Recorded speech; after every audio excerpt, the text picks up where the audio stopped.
Abortion is the process of ending the life of a living, developing human in the womb. People support it, but they don't fully understand the whole process of abortion. To make the decision to have an abortion or to support abortion, it's important to understand how each type works, the development of a child that is unborn, and the ethical implications of taking a human life. By week 5 of a pregnancy, the heart tube pulses inside of the baby for 110 beats per minute. The arms and legs start to bud and are beginning to be visible. By the 8th week of pregnancy, the embryo's organs and systems are forming, and the neural tube becomes the brain and the spinal cord. The central nervous system is also forming.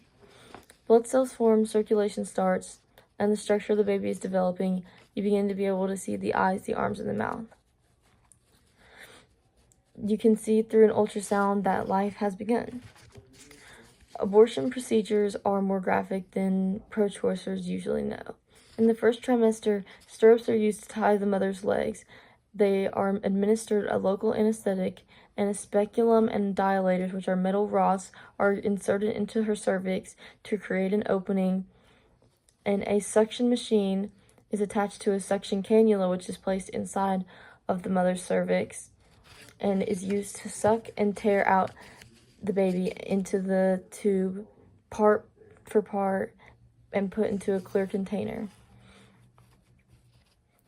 The second type, a curette is used to scrape out the remains of the baby to make sure that it doesn't cause further infection.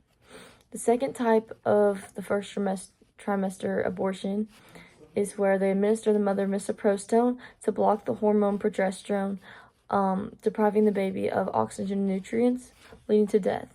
Then the mother is administered misoprostol to cause contractions and expel the baby through the uterus and vagina.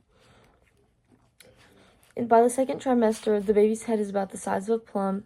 It can move, stretch, respond to sound and touch, and has reflexes and is coordinated.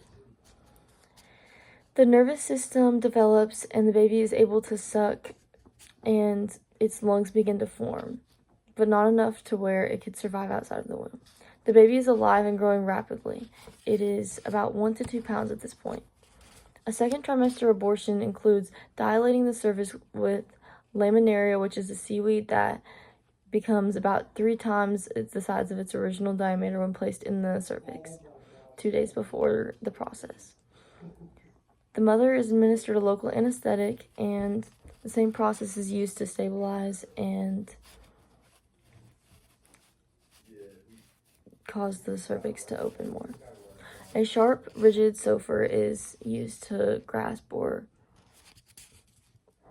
pull out the baby's limbs, sadly, and they look for a white substance, which is the leaking of the baby's brain, to know that the skull has been crushed while they are removing the parts of the baby. They also use a curette to scrape out the remains of the baby.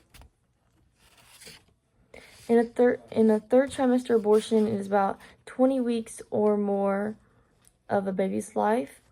The heart has been fully formed, the bones are fully formed, the muscles have grown drastically, and the joints are able to be used. Lung sacs, alveoli are developing, and the baby's sensory organs cause it to have the ability to be able to see things and also hear things going in and outside of the womb. A third trimester abortion is called an induction. This is where they use a needle to inject digoxin into the baby's body, aiming for the heart and the umbilical vein, through the mother's abdomen or her vagina. If the baby is not overdosed, sending it into a cardiac arrest by the first time, it is done a second time. And they really target those certain areas to make sure that they kill the baby, and they look on an ultrasound to make sure that the baby is dead. The mother is administered mifepristone to degenerate the line of the uterus to provide no vital nutrients or oxygen to the baby, and misoprostol to cause the mother to go into labor.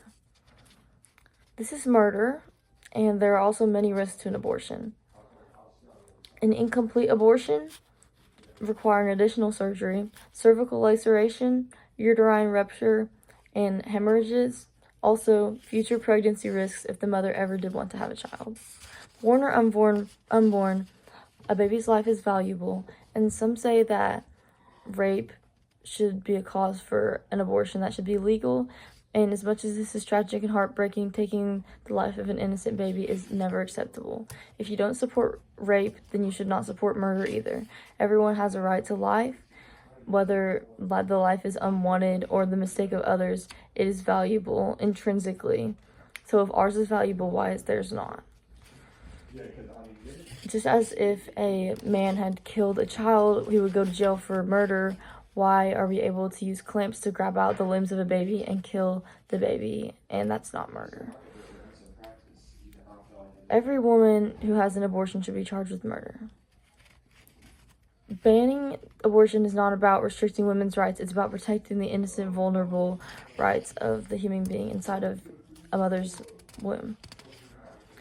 Young, vulnerable women are likely to be influenced because of the lack of resources and support, but it is our job as a society to inform the truth and to provide support, guidance, and resources for mothers and families so children can be protected and cared for and have a chance to live. Thank you. My sources are whatisabortion.com, liberty.edu, and csulb.edu.